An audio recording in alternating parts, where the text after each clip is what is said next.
Hello and welcome to Eastern Europe Review. I'm Igor Kuley, bringing you the latest insights on the most critical developments shaping Eastern Europe.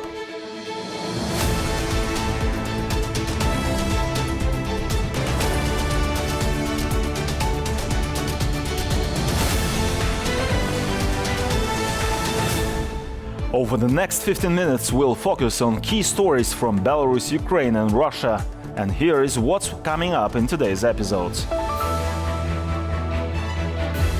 Russia showcases Mariupol's revival, while its original residents struggle amidst ruins and rushed construction. Here you can see the surrealism of it all, a restaurant overlooking the ruins of a shopping centre.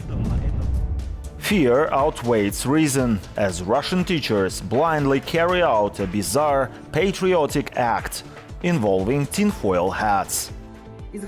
Making hats from tinfoil isn't only an interesting and creative activity, but also an important patriotic act. Parents in frontline areas hide their children in desperate defiance of evacuation efforts. It's not uncommon for parents to teach their children to hide when the police and evacuation teams arrive. The city of Mariupol, which was almost entirely destroyed by Russia during its occupation, has been chosen by the Kremlin as a showcase to demonstrate the revival of life in occupied Ukraine. The reconstruction of Mariupol involves tens of thousands of migrant workers, primarily from Central Asia, as well as a smaller number of Belarusians. The occupiers are luring Russian citizens with promises of cheap real estate loans, while the city's original residents left in ruins struggle without compensation or support. Russians are rebuilding the occupied Ukrainian city of Mariupol, which includes the help of Belarusians. The arrival of Belarusian workers was reported by Ukrainian sources in late October. People don't look at it from the same perspective as we do, as an occupied territory of Ukraine. Everything's a little different there. For people, this is just a business trip. There are nuances, but at least they pay good money. However, as reported by the National Resistance Center of Ukraine, Belarusians privately complained to the residents of Mariupol that they were sent there under the threat of dismissal. You're most likely not going to find direct recruitment in Belarus itself. Workers come to the city directly through Russian contractors and are most likely recruited on Russian territory. We're talking about several dozen citizens of Belarus. Migrants from Central Asia make up the majority of workers in the reconstruction of Mariupol. As early as the summer of 2022, Russians began bringing them to the city in large numbers, with their current population estimated to be up to 30,000. In comparison, the position of the few Belarusian workers is considered privileged. The Belarusians receive their money on time. They know how to build and repair and are connected to the most important facilities needed by the occupiers for infrastructure and logistics. In addition, according to the advisor to the mayor of Mariupol, Piotr Andrushchenko, the former Belarusian Minister of Internal Affairs, Vladimir Naumov, began construction of a large shopping center in Mariupol. During the full-scale invasion, the Russians used this location as a morgue, where the bodies of dead Russian soldiers were brought. The morgue was later dismantled. Naumov is suspected of involvement in the high-profile disappearances of political opponents of Alexander Lukashenko in the 1990s.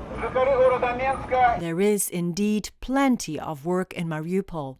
90% of the housing stock has been destroyed. For almost 3 years, Putin's propaganda has been trying to convince the public that life in Mariupol has become better with the arrival of Russia. The left bank of Mariupol, where the Azov-style plant was located, is now a ruin with a few new buildings. The same situation can be observed in the city center. The residential districts built 2 years ago were rushed, and as a result, many houses are already in a state of disrepair. In the very centre of the city, the building of the completely burned out central shopping centre is still standing. Opposite this building, they've built a pretentious restaurant with crazy prices. Here you can see the surrealism of it all. A restaurant overlooking the ruins of a shopping centre. Turn around a bit and you'll see a drama theatre. The occupation authorities are enticing Russian citizens to Mariupol with cheap real estate loans at a 2% interest rate. Some Russians are moving directly into the surviving apartments of citizens who have either been killed or evacuated. Meanwhile, the indigenous residents of Mariupol, left amidst the ruins of the city, are unable to receive compensation for their apartments destroyed during the war. The occupiers' construction plans include a 50-meter-high monument on the seafront, dedicated to the heroes who liberated the city. In the Voronezh region of Russia, teachers put on tinfoil hats to protect themselves from enemy forces. This might sound like a joke, but it's not. Belarusian performer and activist Vladislav Bohan sent out a humorous task on behalf of the ruling party United Russia to organize a patriotic action called Helmet of the Fatherland.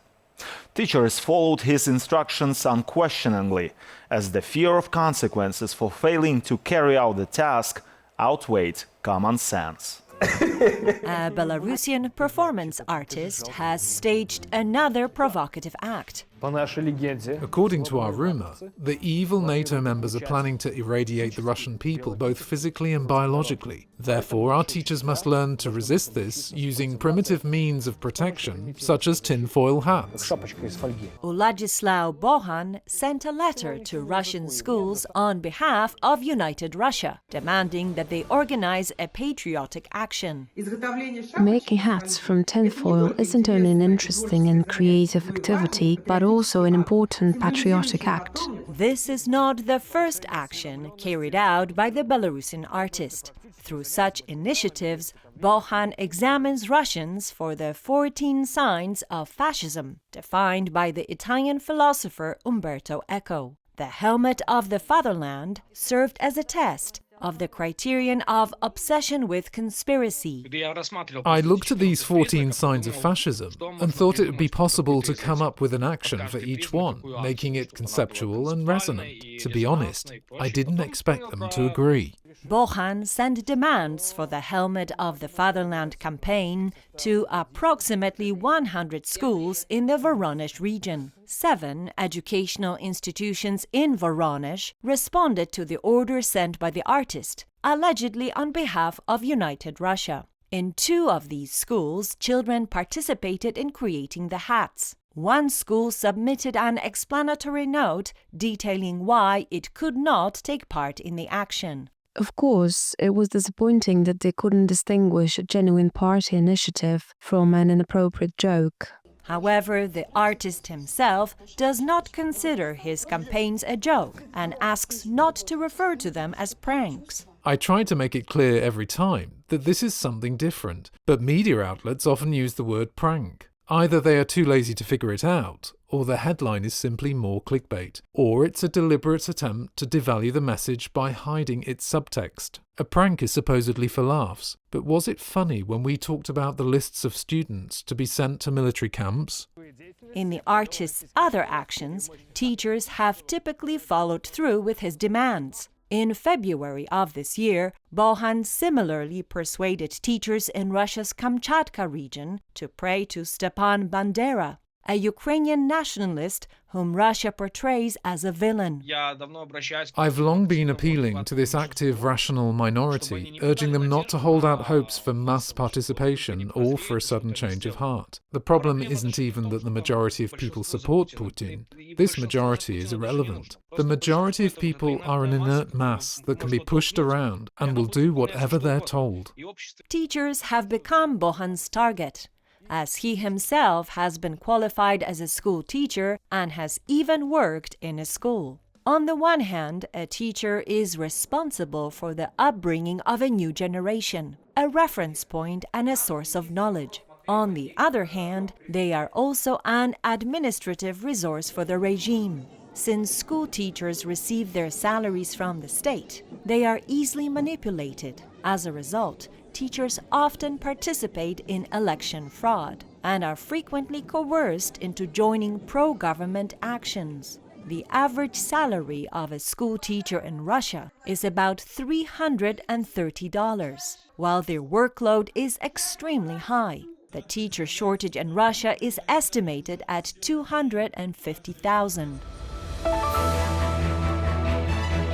In the Donetsk region of Ukraine, evacuation teams are facing unexpected resistance from parents as they try to relocate children from dangerous frontline areas. Around 150 children are subject to mandatory evacuation, yet many families are resorting to extreme measures to hide them. Children are being concealed in basements, barns, and even suitcases, as parents refuse to abandon their homes despite the escalating risks of the ongoing conflict. A youth welfare officer and a member of the White Angels evacuation group are trying to enter one of the courtyards in the Shevchenkovo village, where a family with children lives. After a few minutes of knocking on the gate, Nadia comes out. The woman leads the group to the second yard and assures them that this is where her children are. According to the police, a preschool child and a 9-year-old schoolboy live there. The boy had only been attending school for 5 months when the war began. Our children were born in 2014 and 2019. For almost 3 years, these children have not received any education. Now, social services are attempting to forcibly evacuate them to a safe location, along with one of their parents. But the boy's father, Andriy, is against the idea. And where is it written that you have the right to take children away? According to Andriy, the children are not at the house. They were taken to their grandmother in the Dnipropetrovsk region a long time ago.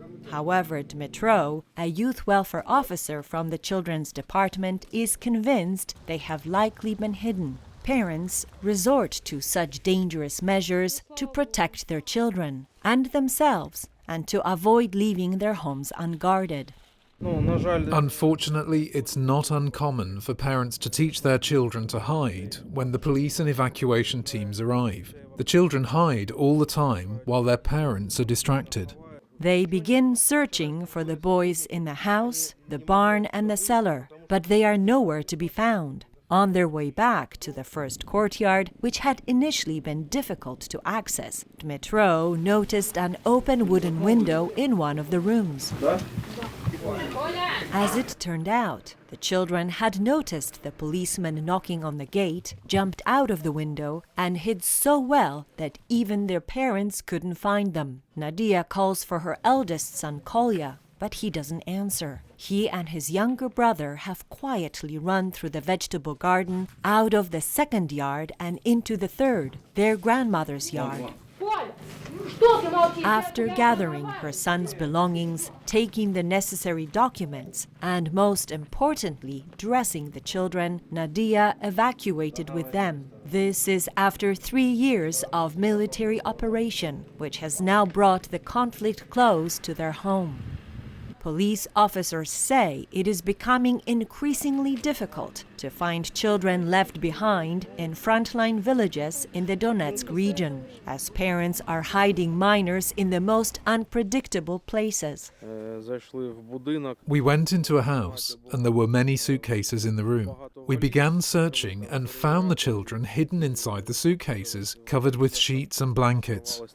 Families from frontline towns are evacuated from the battle zones to Pavlograd and Pershotravensk, from where social services distribute them to shelters in various regions of the country, depending on availability. And that was the last story for today. We'll be back next Sunday with more insights on Eastern Europe. I'm Igor Kuley. Thank you for watching TVP World.